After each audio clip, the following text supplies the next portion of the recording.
Greetings, fellow YouTuber. ErvTV here. Welcome to the final installment in the saga of Who Was Grandpa Charlie?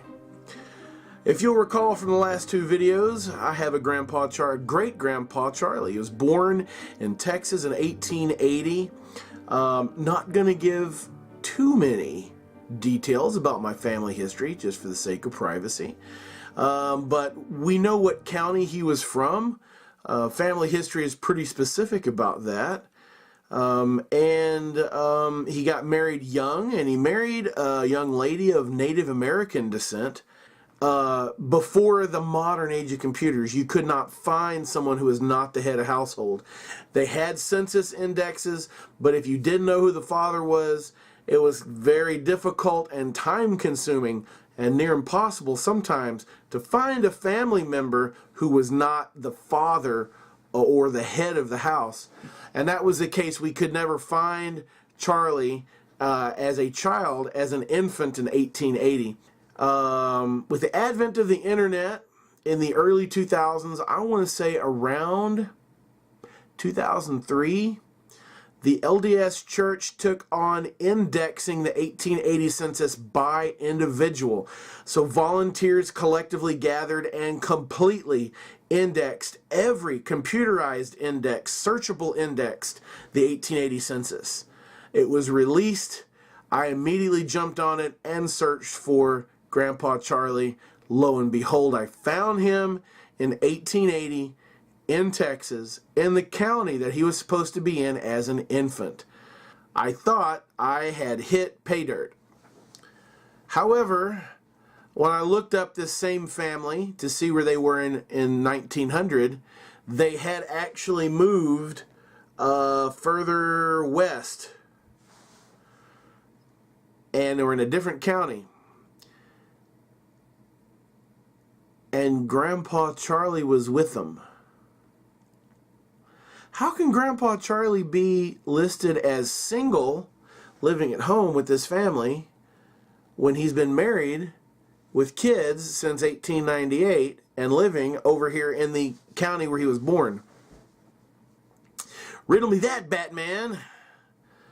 So this immediately throws up flags to me. Two things going on. Either this is not my grandpa, which doesn't make sense to me. I mean, that's a possibility. Or more likely, the more likely story is that Grandpa Charlie fell in love with a girl that had come to Texas to pick cotton. She was Native American orphan. He met and married her and never told his family. He's gone for long periods of time because he's actually still living at home with his parents in a different county. So he's having kids all throughout the early 1900s. He has, at the same time that he has two boys, his parents have two girls and a boy. So you have this Charlie over here, living at home, confirmed bachelor. What happens after 1910? He meets somebody and falls in love. In 1912, he marries a woman named Marie. Yup. So how does that work? How did that work out for Charlie? Well, I suspect he was tired of living a double life. He couldn't possibly tell anybody at this point about being married and having a whole family that nobody knew about. So he faked his death, sent word back to my great-grandmother that he'd died, and started a new life. I've been taught not to speak ill of the dead. What type of individual does this? Let's talk about alternate Grandpa Charlie, number 2 over here. My Grandpa Charlie, number 1, is dead in my timeline, but in the alternate timeline, He's alive and well. He gets married in 1912, has a couple of kids, kind of moves around a little bit. At one point, he's in Oklahoma. But he gets divorced in 1930. That shocks me. How do you get divorced in 1930? She doesn't die. Not immediately. It looks like the mother does die, and then the daughter comes and lives with him for a while. Ultimately, Charlie number 2 lives until 1963.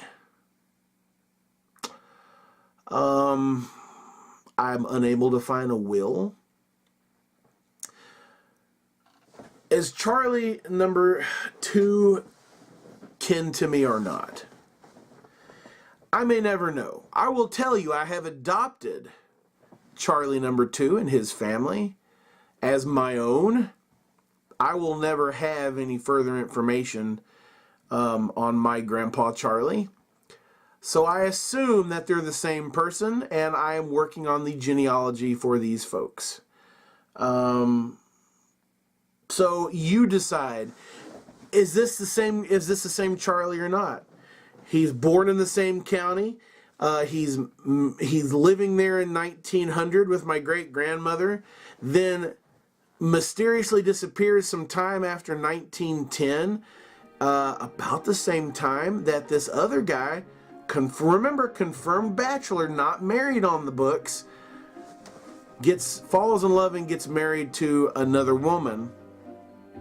I think that's what happened. Folks, thanks for watching. This has been the saga of Grandpa Charlie. I appreciate your interest in this. It's been an interesting little tale. I did want to tell it, so now I have. Thanks for watching, everybody. Enjoy the rest of your week. Keep fighting a good fight, and I'll see you in the next video.